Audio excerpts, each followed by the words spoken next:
This podcast is sponsored by nobody.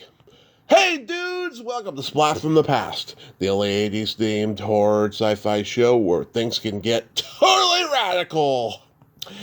Now today, I will be welcoming the legendary guitarist Jim Valley. Jim was a member of Paul Revere and the Raiders for two classic albums, The Spirit of 67 and Revolution.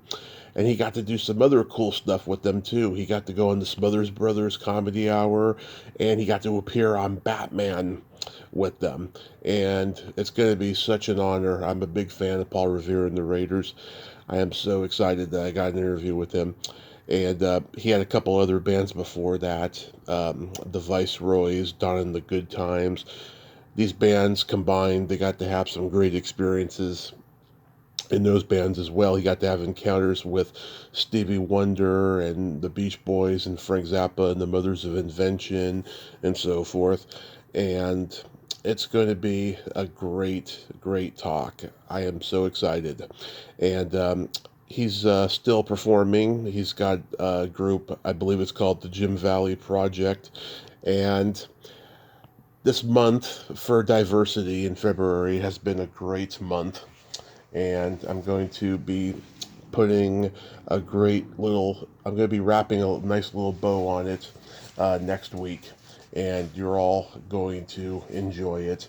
And I can't wait till March Madness happens. Oh, that's going to be awesome too. So yeah, here is my interview with Jim Valley.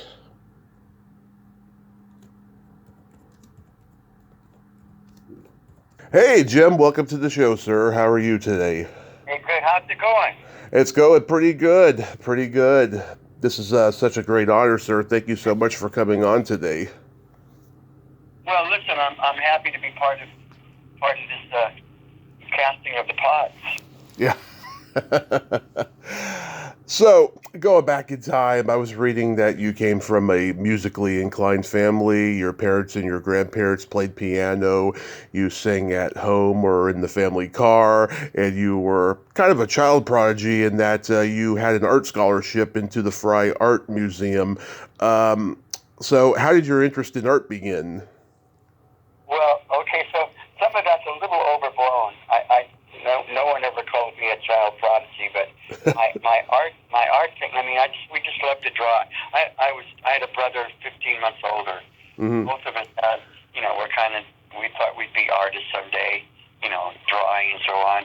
And we both loved sports and music. But I drew a picture of a in the third grade, I think, a big mural of a cow Mm-hmm. on the blackboard in chalk, and the teacher thought it was great, so we did charcoal over it and made an imprint. Anyway, I was taken down to the Fry Art Museum, and they decided I was a gifted little artist, and so I got to go to these workshops on Saturday afternoons.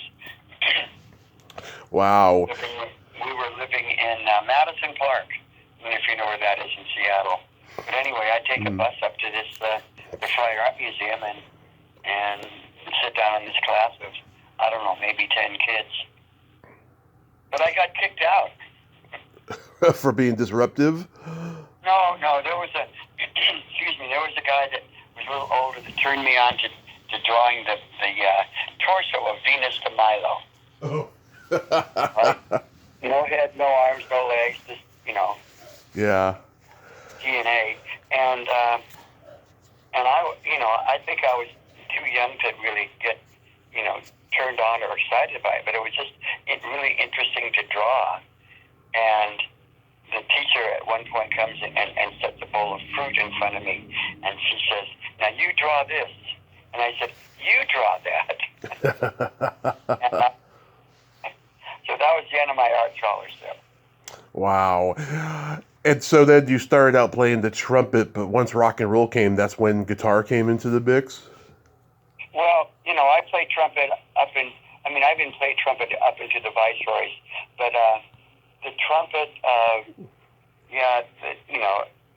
used to play solos in assemblies at junior high school, and in the ninth grade, they had their big variety show, and Jane Addams Junior High School School. It was a huge place. I mean, it's Magic Auditorium, kind of like an opera house. Mm-hmm. And they brought in a band from Shoreline High School. This was 1958, and the band was called the Four Frantics, which later became the Frantics, which later evolved into Moby Grape. Wow. That's anyway, amazing. the Frantics came on, and at that time there were two main guys. Were a guy named Ron Peterson, who was an electric guitar player from when he was just a kid. Somehow learned how to play. Was an electric guitar player, and a guy named Chuck Schoening, who was an accordion player. And they were a duo. So the band was accordion, electric guitar, stand-up bass, and drums, and they were just hot. I mean, Work With Me, Annie, Honky Tonk, and we all went nuts. And I remember going up to them after they were finished saying, "Hey, you guys need a trumpet player?" Who were your guitar heroes growing up? Well, I sort of learned to play with Dwayne Eddy. Mm-hmm. And I didn't really know. Besides him being a guitar player, I mean, I learned to play his songs, and they were local players. Like maybe in '62, Larry Coryell came from Eastern Washington and joined a group called the Dynamics. And the Viceroys and the Dynamics, we were kind of, we were both in the same realm and played the same dances and played the same songs. But Larry Coryell definitely upped the ante. Was Chuck Berry an influence? To a certain extent, but say Rock Around the Clock, Bill Haley in the Comets, Chuck Berry, Little Richard,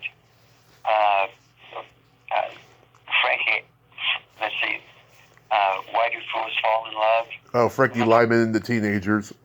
Yeah, some of those songs were just amazing. Yeah.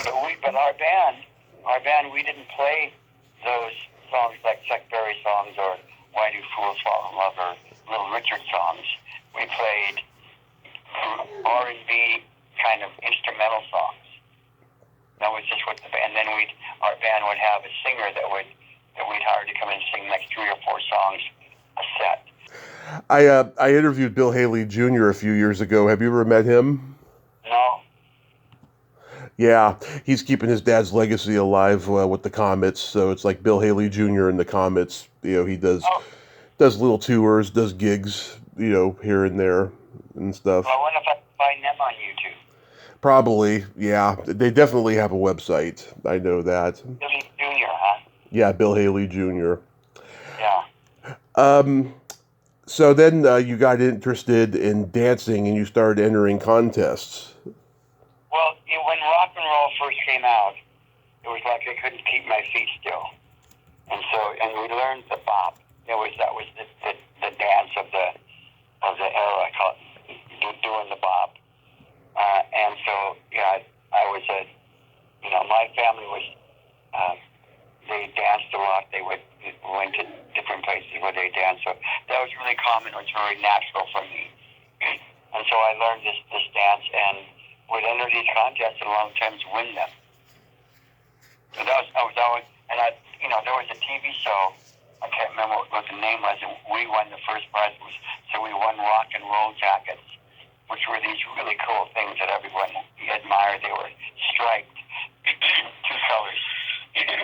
I'll get this together here for you. Yeah. So anyway, so that was the first thing that rock and roll did for me. It just made me want to dance.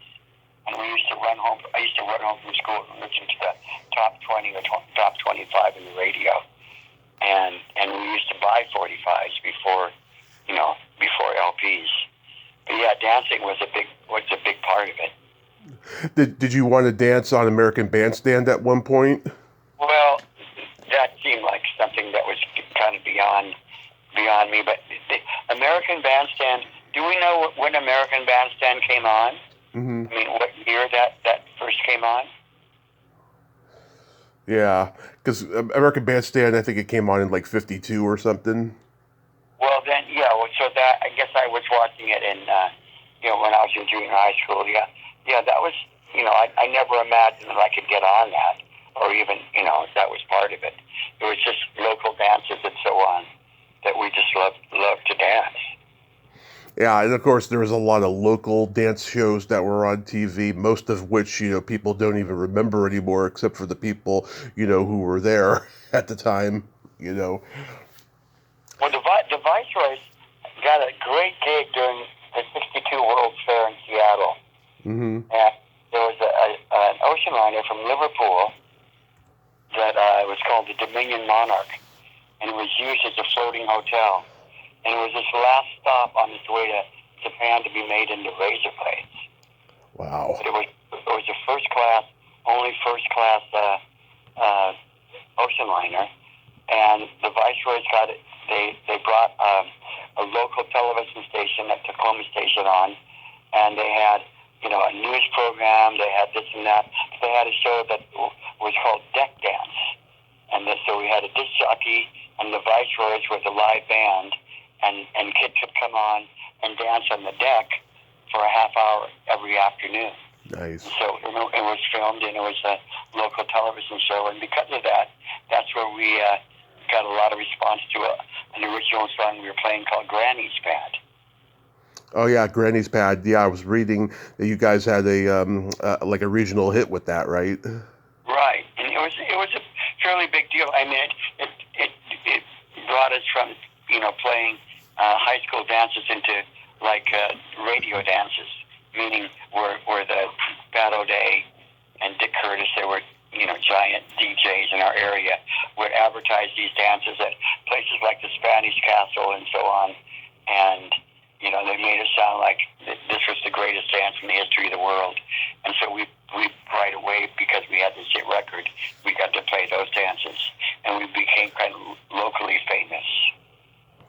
Yeah, the Granny's Pad was also covered, ironically, by Paul Revere and the Raiders, and you guys performed a show with them at the Spanish Castle. Is that where your relationship with them first began? Right. Well, I mean, I don't think they ever recorded Granny's Pad, but they used to play it. Mm-hmm. What I understand. Okay, so a little earlier on, the Viceroys with Granny's Pad, we played in Oregon, a place called the Piper Club, mm-hmm. Seaside, Oregon, and we're supposed to have 800 kids, and we get there and we have 80 kids, and we go, well, where are the rest of the kids? Well, there's Cannon Beach was another town up the coast, and they said there's a new band from Portland. They were three-cornered hats. They're called Paul Revere and the Raiders, and the kids love them. I went, Paul Revere and the Raiders, what a great name is that? And then, a month later, mm-hmm. I get a call from Pat O'Day saying that we're going to play. We have a date to play at the Spanish Castle. Yeah. Wants to know if we'd share our stage with this group out of Portland called Paul Revere and the Raiders. And I said, absolutely. And I was intuitive enough to know that we should come on first. But that's when I first met them and knocked my socks off. It was just awesome. Yeah, then that relationship led to the North Beach gig, the Peppermint Tree, and that's when you departed because the leanings of jazz were not your thing. Right. Yeah. Right, and came back to Seattle, and the next thing I knew, there was an advertisement about Parker's Ballroom, about this band that was purportedly wilder and crazier than Paul Revere and the Raiders. They were called Dawn of the Goodtimes. And I went up to see them, and thought, yeah, these guys are great. They're very funky and boop-boop-a-doo and whatever, and great lead singer. And they asked me if they were looking for a guitar player that sang. And I said, well, let me think about it. Well, I wasn't thinking for myself, but for someone that I knew that maybe would join them. And the next morning I said, it's me. I'll join them. And they were amazed that I would leave the Viceroys to join them because they were new. And I said, no, what I could add to your band and to your singer, I think would be great. And then I wrote Little Sally Tees for them. And then we became, the big deal in the Northwest. What was Cassandra the first song you ever wrote? Yeah, that was when I was in the 9th grade, and I was in a choir, a really special choir, and three of the girls would come early, and they were singing songs that they wrote, and I would go to their rehearsals, and they taught me how to play these 4 chords, and I wrote a song about one of them. Her name was Cassandra, Mm-hmm. and so that was the first song I wrote, and it was because a neighbor of mine, I played it for him, and he said, "Oh, that's great. I know a guy that plays the drums and the saxophone, and a guy that has a guitar." Mm-hmm. And that's how that group started, because of this guy, Kurt Pearson. And I think, recently I played a house concert and met someone who knew him, and as I think back, I've told the story a lot about this neighbor, but Kurt was the reason that this band started.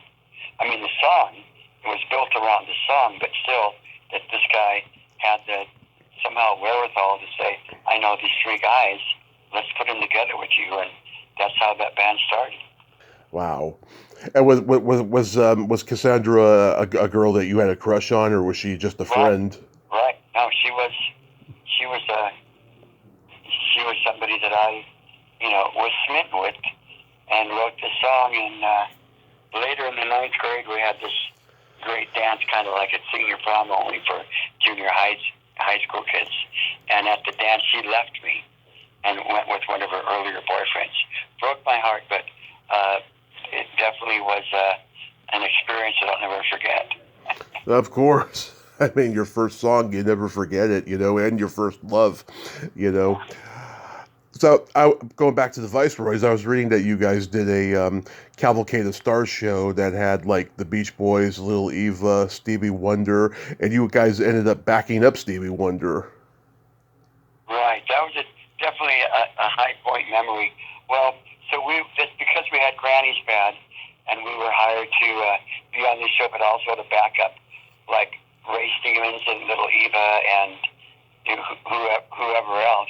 The Beach Boys were the headliners, and then like a month before the show, Stevie Wonder comes out with Fingertips, Mm-hmm. and Pat LaBelle gets a date on him, so he basically becomes the headliner for the show with one song.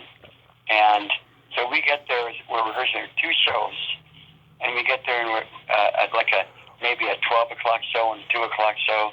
We get there in the morning rehearsing with these groups, and in comes Stevie Wonder and his drummer.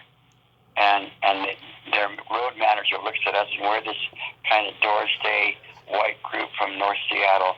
And he looks at us and says, "Well, you're not backing Stevie." I said, "Well, we weren't supposed to back him. We were supposed to have his own group. Well, we're going to go find us a band." So then they leave. And then the show starts. We back all these people. The Beach Boys come on, right at, round, get around. Yeah. The audience goes crazy, kind of like pre-Beatles crazy. And then they're finished, and we're backstage, and in comes Stevie Wonder, his drummer, and they find a saxophone and a trumpet player. Yeah. So the road manager looks at me and says, "Okay, you're backing him." So we went out without a rehearsal. Well, he did 3 songs. Mm-hmm. And Fingertips basically is 2 chords. Yeah. And they did Hallelujah by Great Charles, which we knew, which we used to play, and Bring It On Home to Me, which almost all the bands played. So we backed him, and I wish someone had taken a picture, but and then, there was a lunch break, and so I asked the road manager, I said, "Well, can I take him to lunch?" Stevie to lunch. And he says, "Yeah, put your arm out here." He hooks your arm, and be back in an hour. So, I mean, that wouldn't happen nowadays where a local band could take the headliner to lunch.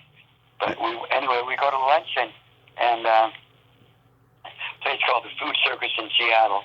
And these 2 teenage guys come up and recognize him, want his autograph. So he pulls out a card with a picture of him and his name in Braille.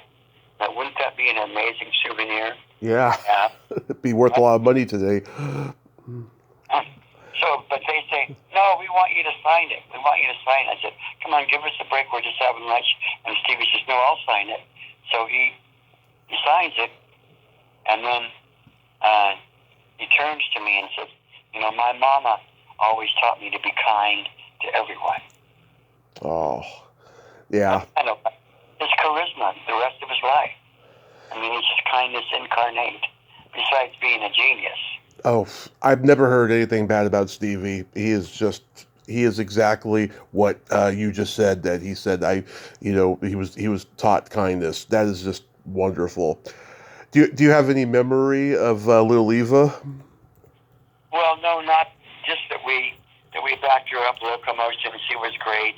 Ray Stevens was really a beautiful man. Mm-hmm. Really sort of a jerk. Well, Stevens and Nino and Temple. I mean, we're just local guys.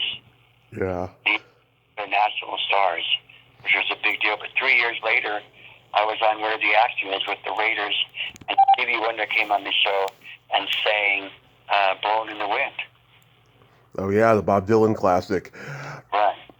Wow. Ray Stevens, God, that must have been early in his career, because the 70s is really when he started having hits. Well, this was Ahab to Arab. Mm-hmm. Right? And I'm trying to think of his song before that, but he was just a beautiful, humble, incredible human being. Yeah. Knew just what, how to tell us how to play, in back of him. That's wonderful. Fast forward to Don and the Goodtimes. Don Gallucci from the Kingsmen was the leader, so he had a taste of success with Louie Louie, and now when you asked the manager if he knew a guitarist who sang, and he said, "I'll let you know, Jim," and then you called the band and said that guitarist who could sing is me, what was the reaction?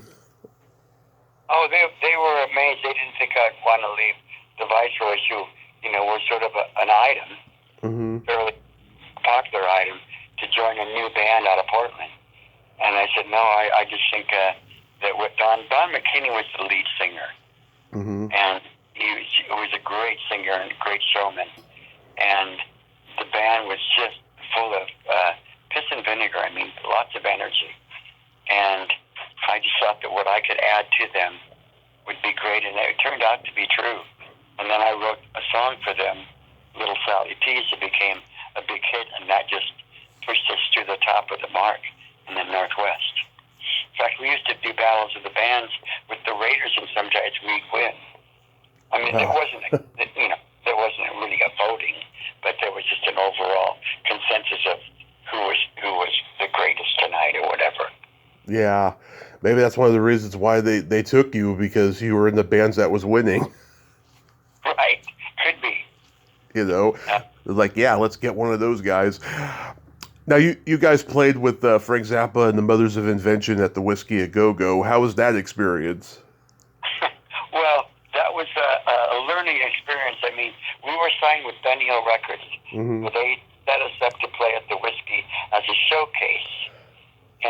But the Mothers of Inventions are playing there as a house band. I think the Doors are playing there around that time. And Don and the Goodtimes, we're like or top hats and tails, and played Louie Louie and Oop Oop Doo and whatever. So we were like corny compared to what they were playing. Mm-hmm. And so we didn't go over well at all, because it was Frank Zappa's crowd. Yeah. And he probably dismissed you guys because he was very opinionated when it came to music. Right. Yeah. Right. He started playing Plastic People, bum bum bum bum bum. Yeah. And, he notoriously hated the Beatles and all the pop bands and stuff. And yet he had to coexist with them he had to coexist with pop bands on the bill sometimes. But did you guys... I was asked one time from a fan magazine Mm-hmm. to describe Frank Zappa, and I described him as a derogatory genius. Yeah. It's perfect. Yeah.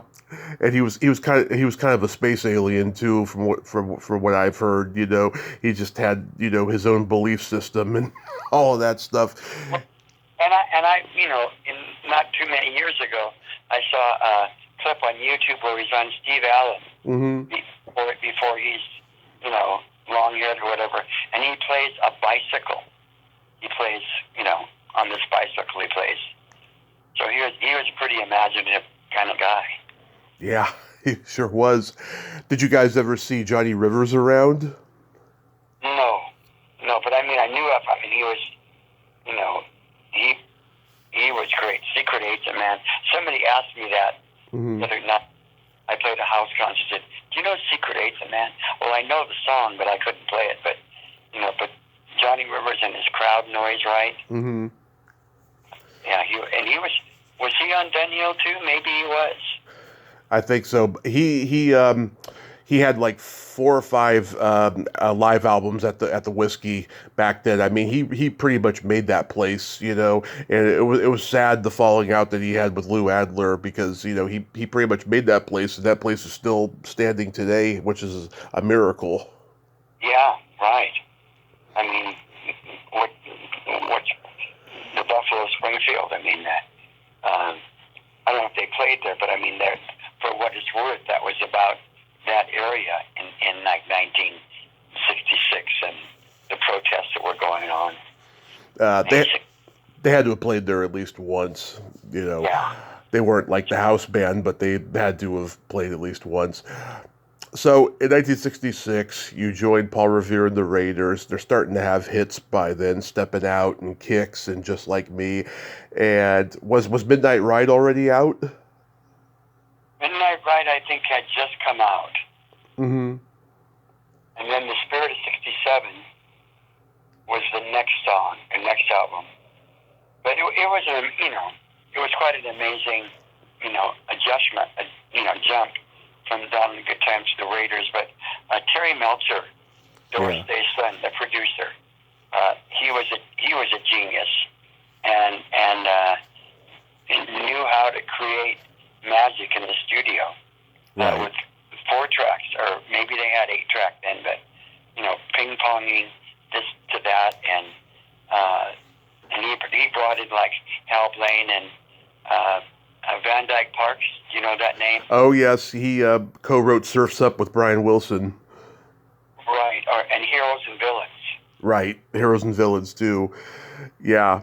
That guy's still around. He's still kicking, and he's always been kind of an enigma, in music. And I remember when I was a kid, he was in Shelley Duvall's Fairy Tale Theater stuff, and he's just always been this childlike performer who can play on the piano, who can play, acoustic guitar well and everything. Terry hired him or booked him to play keyboard on Spirit of 67. Revere never really came into the studio during those days. So there was Van Dyke Parks, and we became good pals. And in fact, I was asked by his manager or somebody to take him to Warner Brothers to introduce him to Lenny Waronker. They wanted somebody that was well known or something. So I took him to Warner Brothers and introduced him to their people, and he never really had a big hit record, but he was a musician's musician. He was just an amazing, beautiful man.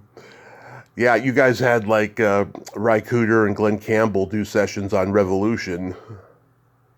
Right. Revolution was kind of like Terry kind of booked a rock and roll orchestra. I mean, 2 piano players, 5 guitar players. Yeah. And there were some great sessions. Yeah, I think Revolution is the last great Raiders album. I mean, it's just beautiful music, I feel. And I mean, going back to Midnight Ride before you joined, I mean, I think that's a great record. I like their version of I'm Out Your Stepping Stone. I think it's a little bit better than the Monkees version. Right. Did you guys do that one live when you were in the band? I think we did. think we did. I don't think it was a keeper. Eventually, we just did our hits. I mean, we came out and we did a half-hour show. Mm-hmm. Yeah. Before that, though, before they had enough hits, we would start out with Can't Sit Down, and we used to do Big Boy Pete. By the Olympics, we did, I'm trying to think. The 60s were good to me. Yeah. That's what they tell me. Because a lot of people forget. Good Thing and Hungry have gotten a resurgence because of Quentin Tarantino's Once Upon a Time in Hollywood. How does that make you feel? Just great. I mean, I turned out that I had a cameo in that movie. Did you know that? I did not know that. Yeah, you've seen the movie, right? I've seen it many times since it came out, yeah. Okay, well, when whoever's playing Sharon Tate, Mm-hmm. playing her, Yeah. and they're playing a Raider song. I don't know if it's a good thing or whatever. And then they show, for like 5 seconds or 8 seconds, they show part of that album cover of Spirit of 67. Right. It's just me and Revere. It's like LSD and Martini up there. So I saw it in Las Vegas when that happened. And we went, wow. And then later tried to get a hold of Quentin to see if maybe they had a check for me. Yeah. But never was able to reach him. Anyway, it was quite an amazing movie.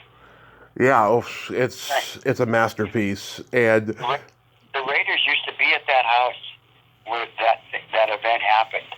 yeah. Terry and Mark lived there, and I used to go up there a lot of times and hang out with Terry and at the piano and sing and play and whatever.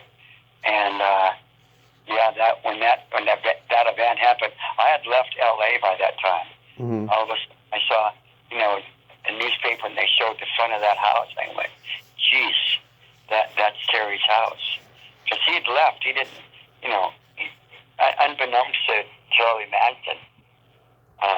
But you know how that all happened, right? How Charlie Manson was introduced to Terry Melcher, and Terry Melcher laughed at his songs.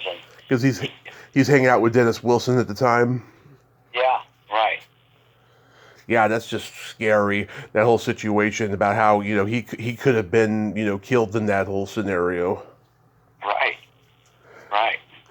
I interviewed the stunt man that beat up Charles Manson that Brad Pitt plays in the movie, Gary Kent, a few years ago.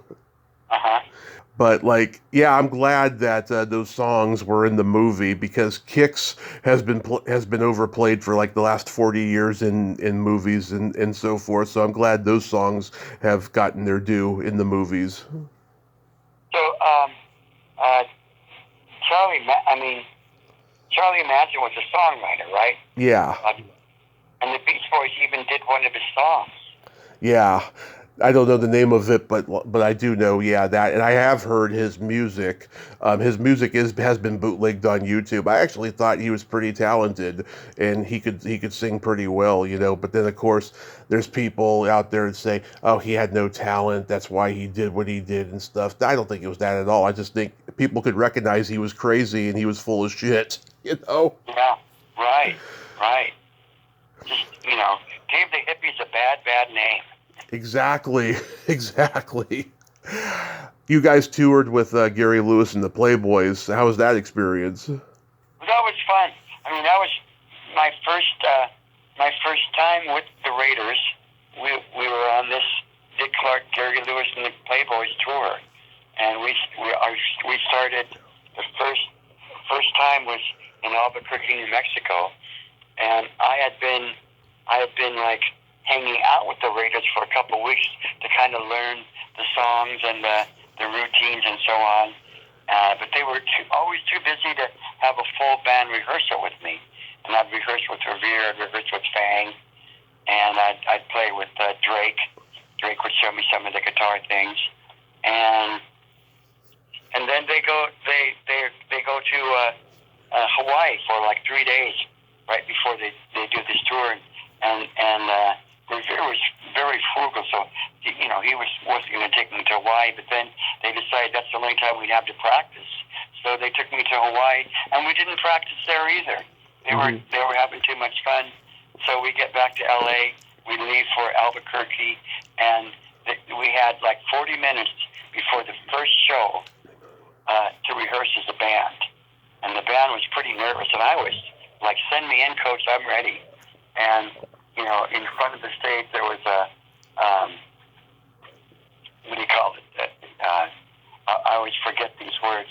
A stage, there were bars that kept us from falling off the stage. Mm-hmm. And anyway, I hung from them and played my solo for Louie Louie, hanging upside down. And that made everyone feel comfortable.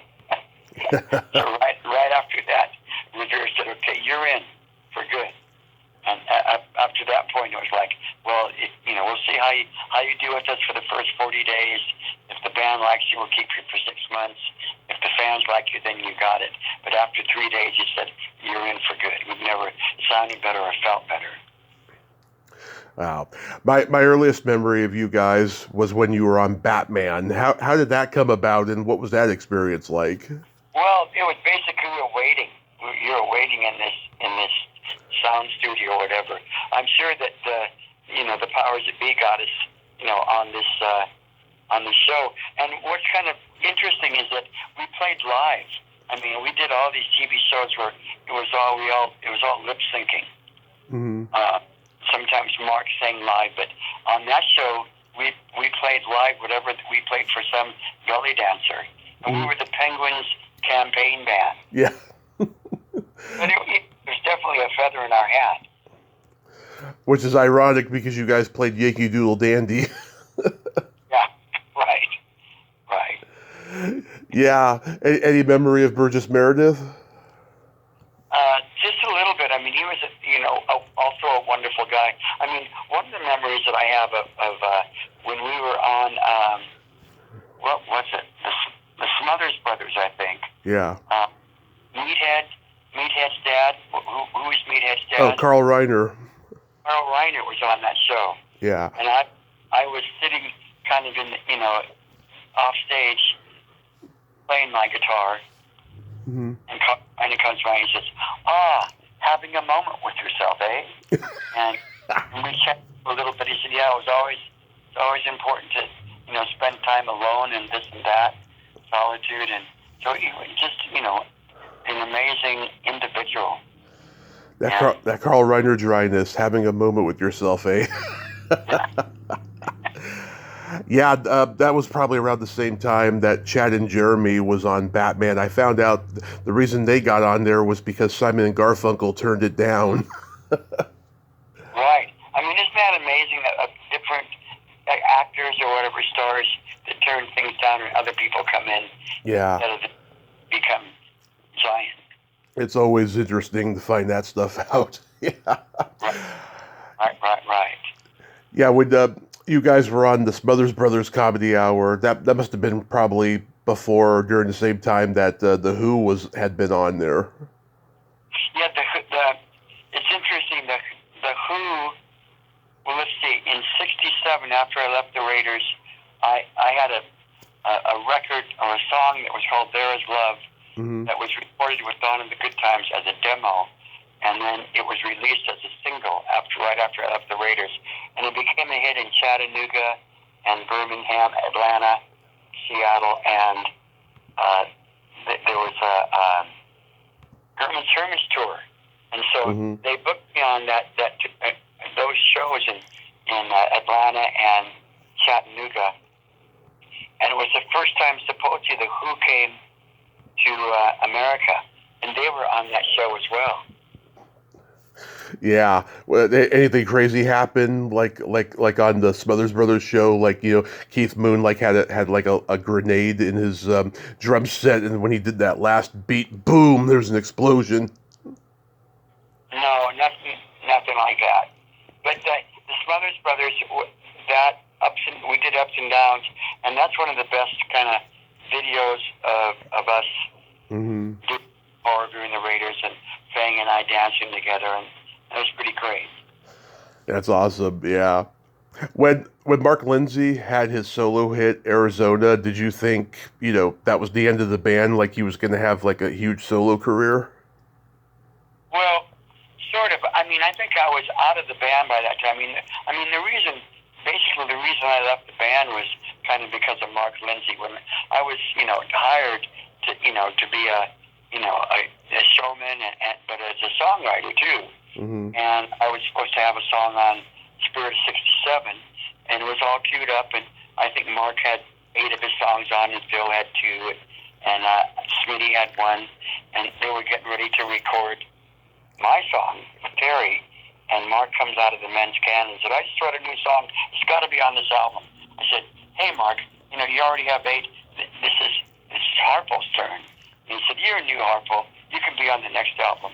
And somehow Terry went along with it, and that would kind of broke my heart. And I said, it was the beginning of the end. Mm-hmm. Yeah, and a few years after that, of course, they had their last big hit, the Indian Reservation song, and by that point, musical tastes had changed, and the garage rock thing wasn't a thing anymore. For not at least until the punk thing came in the late '70s. Right, but Mark, or the say Indian Reservation, Mm-hmm. that was a hit record in '66 by, I'm not sure who it was, but it was an LA group. And it was only a local hit. And then Mark Lindsay took that song and recorded it in, 70?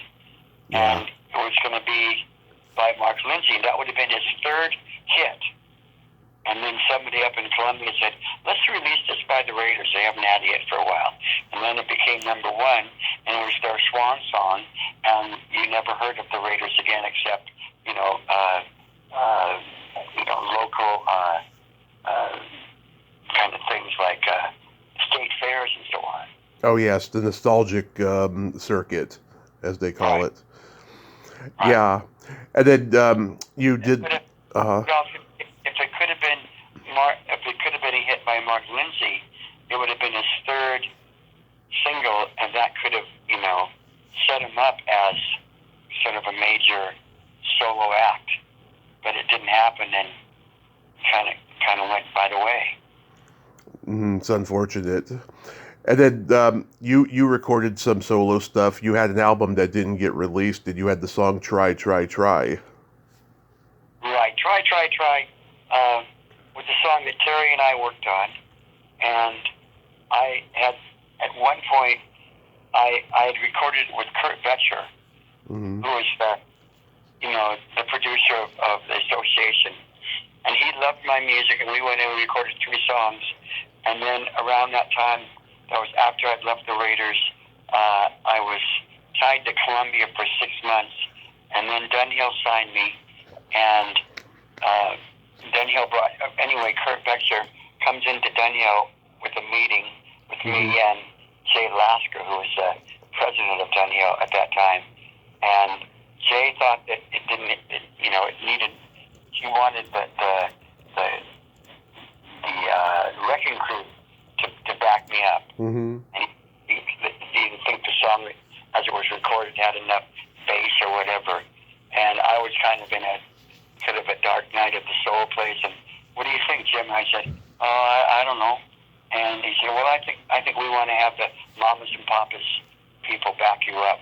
So they went in and recorded the song, without me, and I went in, doubled my voice, and they thought it was going to be a hit, but it never was. I mean, they sent me back east to do some TV shows, and one interesting thing was back in New York, I bumped into Laura Nero in a drugstore, and I'd met her. She had come on Where the Action Is in San Francisco, and we became pals, and so I meet her back there in New York, and what are you doing? I'm doing this and that, and I'm promoting this record, but I'm not excited about it. I didn't get to play on it. And she said, yeah, that happened to me too, but come over and see where I live. And anyway, I was telling her about that. The Raiders had recorded this song called "Long Way to Go" by Barry Madison P. Weil that was just an incredible song that would have taken the Raiders out of teeny bopper land, and it would be kind of like the Beatles doing, what was the album they did that took them out of teenage rock and roll? Oh, Beatles for Sale? No, the one that Or Rubber Soul. Rubber Soul. Right. It would have been like Rubber Soul for the Raiders. And anyway, we recorded the song, and Ry Cooder was on it, and this and that, and it got to be where Mark was ready to put his part on. Everything was done. I mean, background vocals and everything. Mark got in there and somehow couldn't sustain some of these notes, and Terry started having a kind of a breakdown. He started hearing things out of tune, so they scrapped it. And I went, oh, geez. And then they released Great Airplane Strike. So then, end of the story is, in maybe 20 years later, Sony buys Columbia, and they decide they want to, do another collection by the Raiders and kind of group them as the bad boys of rock and roll instead of like Dumb and Dumber. And so they called me up. They wanted to know an anecdote, that I had with the Raiders. But my first question was, what songs are going to be on there? And they're reading me this list, and here is Long Way to Go. I said, that was never finished. Yeah, well, they got to go in. They found the song, and they loved it. And they asked Mark Lindsay. He didn't remember it, which I think is bullshit. I mean, that was the height of the Raiders' career. But he said, if you give me the tracks, I'll write a song. I'll write a lead vocal around it. So he did. They sent me the tape of it, and it was just, horrible. I mean, whatever we were singing about. And I told him, I said, I have an acetate that I was given by Laura Nero. This is a Barry Mann Cynthia Wild song, Screen Gems, publishing company. Yeah. I sent a copy of it, and they hoiked that song off that album. So that was my contribution. Wow. I cannot tell you the amount of people I've talked to, musicians who were in bands and then released solo albums, and like the record company didn't even promote them. And I listened to the music and I'm like, God, this music should have been big, Right. Absolutely. Well, the same thing really happened with the Raiders on Louie Louie. Mm-hmm. They recorded Louie Louie on the same studio as the Kingsmen a week or two later, or earlier, or whatever. And their version, I always thought was great. And the Kingsmen we thought was a joke. But the Columbia did not promote that at all. They thought rock and roll was gone. Yeah. Or 65, or whenever that was. Yeah, I heard the actor Sam Elliott say, I think he went to high school with the Kingsmen guys. Did you ever hear that? No. I didn't know that. I mean, the Kingsmen. But there was a guy named Barry Curtis that took Don Gallucci's place when and he's from the Northwest, great guitar player and organ player. Mm-hmm. Gallucci, came up to started the Goodtimes. So fast forward to today, are you still doing the Jim Valley project? Right, yeah, I am. I'm getting ready to release an album called Hidden Gems. In fact, I was going to try to send you an MP3 of a couple songs. Oh, I would love that. Yeah. Is this something you've been working on since the pandemic or something? Right. Yeah. Kind of a retrospective. I'll send you a link that'll be on our website, or on my website, that there's a couple reviews of it in already by people that have heard it. But I'll send you a couple MP3s. So send me another email, if you will. Okay. So I can email you back this link and also send you a couple songs. Absolutely. Do you have any upcoming shows? Not right now. We're going to do a couple of what do you call it? Rock and roll things in the summer. But right now it's kind of quiet, which is all right because I'm kind of semi-retired. Oh, okay. Are you going to write a memoir?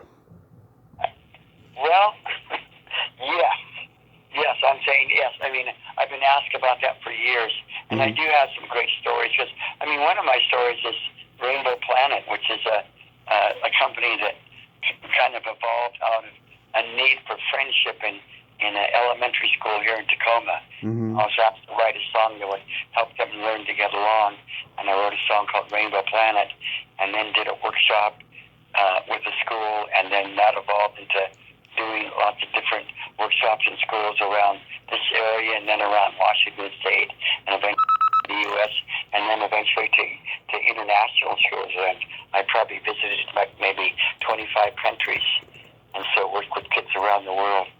And that kind of dwarfed what I've done with Paul Revere and the Raiders. Oh, that is so awesome. One last thing I wanted to ask you, where did you get the nickname Harpo? Okay, so on the Goodtimes we wore top hats.